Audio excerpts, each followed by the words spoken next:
teman-teman, temenin kita yuk berburu jajanan yang viral dan unik di Gerlong.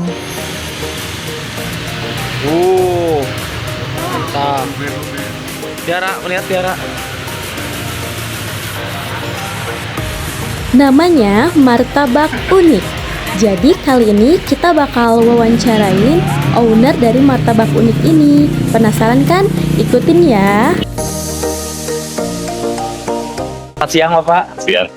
Ya. Pak, jadi kami di sini dari tugas mata kuliah Pak kewirausahaan. Jadi kami ada tugas buat mewawancarai ya usaha ada yang sekitar sini aja gitu, dan ya kami ingin tertarik ya untuk mewawancarai di martabak mini ini Pak. Iya. Boleh Pak, jadi mungkin pertanyaannya yang pertamanya Pak, profil dulu singkat dari Bapak ya selaku owner dari martabak mini. Boleh Pak? Buat nama sama ini aja. Iya Pak. Boleh Pak. Daerahnya. Nama Yosna Mutiana. Ini mulai jualan dari 2010. Nah, udah 14 tahunan ya. Nah, udah.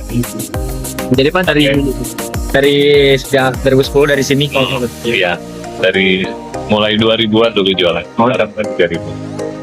kalau Bapak ini aslinya dari mana Pak?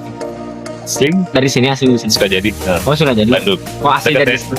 Sama ini Pak, paling pengalaman sebelum bikin martabak mini ini ada gak Pak? Sebelum martabak mini mulai merintis usaha apa gitu? Sebelumnya mah bekerja di restoran-restoran Esteller 77 tahu. Nah, itu. Nah, itu paling lama. Tapi cuman 2 restoran pengalaman kerja. Sama di host di Cakwe, nah itu. Udah. Nah, langsung di situ kepikiran pingin usaha sendiri, belajar bikin bikin martabak gitu. Nah paling itu Pak, jadi maksudnya setelah tadi Bapak punya pengalaman kerja yang tadi, Ya. ya sejarah awalnya tiba-tiba terpikirkan untuk buat bikin usaha martabak ini. Nah, awalnya dari mana itu Pak idenya?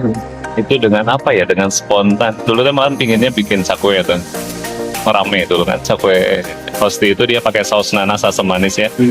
Bagus, cuman pas lihat martabak kecil gini unik gitu, tapi kok diinovasiin gitu biar lebih bagus lagi, nah gitu. Nah akhirnya jadilah ini martabak unik ini dengan varian rasa yang banyak gitu, dengan tekstur yang berbeda adonannya, nah gitu. Nah bahan-bahan ya. Nah itu begitu.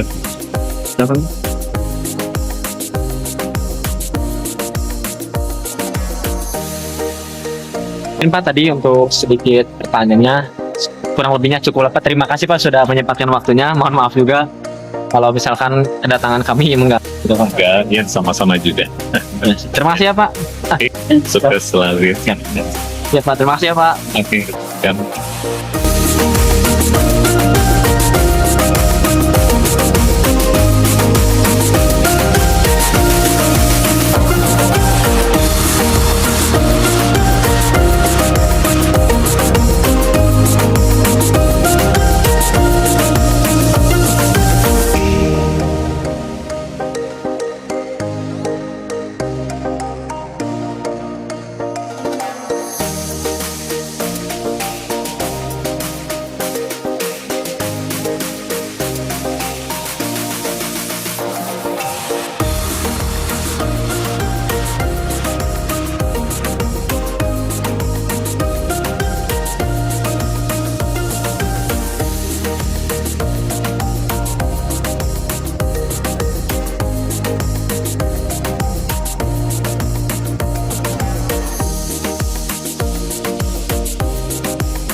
Ya, selanjutnya adalah wawancara dari salah satu pengusaha besar yang memiliki usaha besar bernama Belgi Foods, yang menjual beberapa produk-produk gitu ya, seperti roti Belgi, yang sekarang ini saya tampilkan, dan akan mewawancarai gitu ya, salah satunya ya pemilik usaha ini, Roti Belgi, dan yang lainnya pun seperti usaha gula aren yang memang sudah bekerja sama dengan banyaknya perusahaan-perusahaan yang memang menjual minuman-minuman gitu ya, lebih tepatnya, karena ya gula aren ini, siapa yang tidak mengenal gula aren gitu ya, dan memang sangat banyak sekali gitu yang mengajak bekerja sama karena testimoni dari produknya yang sangat baik dan sangat bagus. Tanpa berlama-lama lagi gitu ya, sebelum masuk ke dalam wawancaranya, semoga apa yang diberikan oleh sang narasumber akan dapat menjadi motivasi kepada kaum muda sekalian untuk mengembangkan wirausahanya dengan baik. Ya, jadi kita masuk saja ke videonya. Iya, sinyalnya agak kurang bagus kemarin di sini. Mungkin terima kasih Bu sebelumnya sudah menyempatkan waktu untuk jadi narasumber.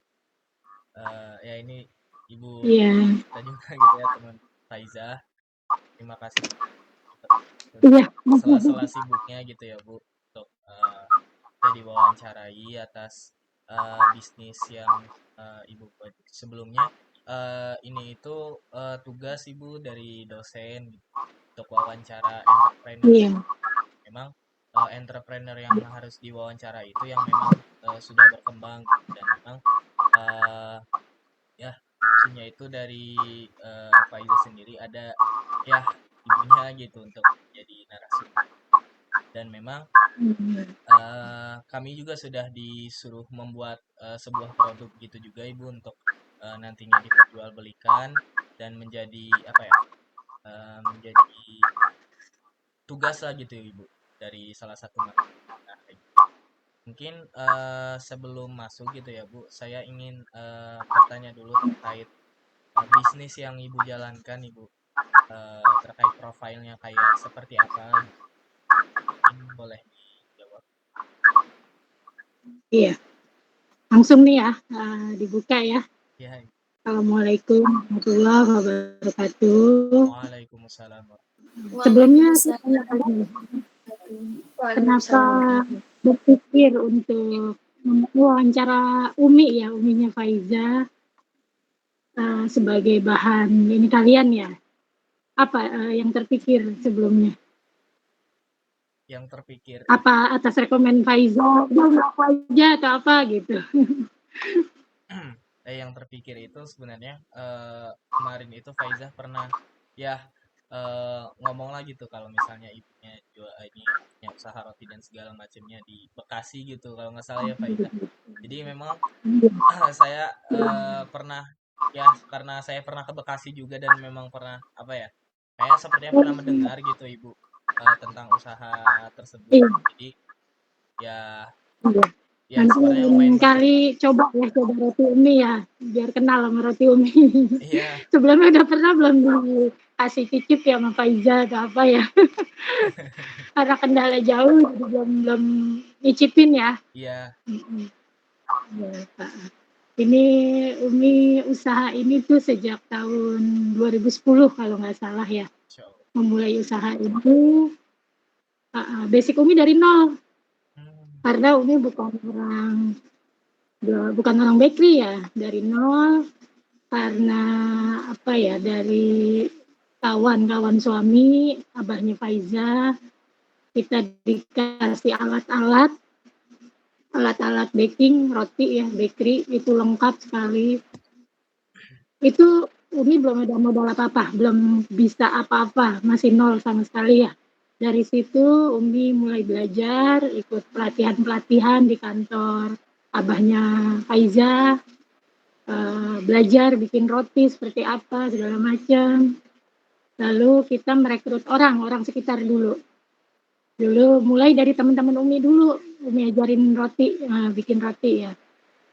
Dengan niatan mereka biar bisa buat roti minimal untuk mereka di rumah sendiri, atau kalaupun nanti mereka mau usaha sendiri udah bisa gitu ya, gitu.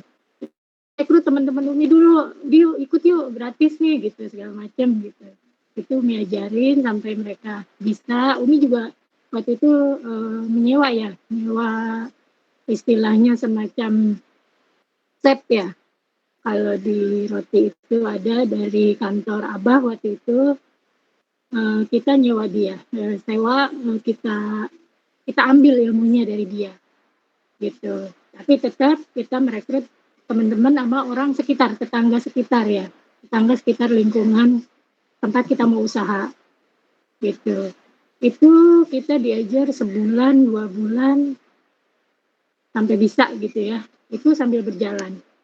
Kita belajar bikin roti, kita kita coba dulu, itu bukan untuk dijual dulu, kita untuk bagi-bagi tetangga sekitar dulu, kita bikin roti, inginnya seperti apa. Karena kan roti banyak macamnya ya, gitu. Jadi pengen seperti apa, kita mulai dari resep, dari apa kita kita rinci, ini apa namanya dulu, resepnya itu pengen roti rasanya seperti ini, bahannya seperti ini, keempukannya seperti ini, segala macam. Sampai kita dapet yang sesuai sama lidah Umi ya, karena Umi dari dulu sebelum usaha roti juga senangnya makan roti. Mhm. Itu semua roti Umi cicip, Mhm. oh yang enak seperti ini, yang enak seperti ini. Jadi lidah tuh udah kebiasa, roti pengennya yang seperti ini gitu, yang enak gitu ya. Nah itu udah kita waktu itu udah klop, udah sesuai roti yang kita ingin jual seperti apa, baru kita bikin. Itu sambil berjalan. Kita bikin roti, kita cari pelanggan ya. Karena kita untuk masarin kemana ini, itu sambil jalan. Itu dibantu sama abahnya Faiza. Mulai dari yang paling dekat itu kebetulan di lingkungan rumah sini itu ada rumah sakit. Rumah sakit Hermina. Paling dekat ya dengan rumah gitu. Itu kita samperin, kita kasih sampel, ini loh roti dari tetangga Hermina gitu, istilahnya dekat, paling dekat dengan Hermina. Kita di belakang perumahan rumah sakit mereka gitu. Kita kasih sampel ke pusat segala macam, kita tunggu hasil dari mereka, mereka cocok. Cocok itu kita masuk itu mengalahkan roti ke kelas sari roti. Karena dokter dan pihak rumah sakit ingin roti-roti yang homemade. Homemade itu tanpa bahan pengawet ya, tidak seperti roti pabrikan ya, kayak sari roti atau mereka berhentiin tuh sari roti segala macam. Jadi rekrut kita roti-roti homemade gitu. Itu berjalan, penjualan juga bagus. Kita ngirim di sana waktu itu tiap hari. Karena roti itu baru Umi waktu itu berdua dengan supplier lain, itu juga sama roti homemade, kita ngirim tiap hari. Itu 300-400 roti habis dalam sehari ya, gitu. Nah itu mulai ngembangin, Umi jual-jual ke sekolah, titik-titik kantin sekolah, rumah sakit sekitar di Cilengsi, baru Cilengsi Umi belum jauh-jauh jualnya gitu. Karena kendala pengiriman, kalau roti Umi kan tanpa pengawet ya, itu tanpa pengawet pun kita kalau pembuatan higienis bisa sampai kuat 1 minggu tanpa pengawet.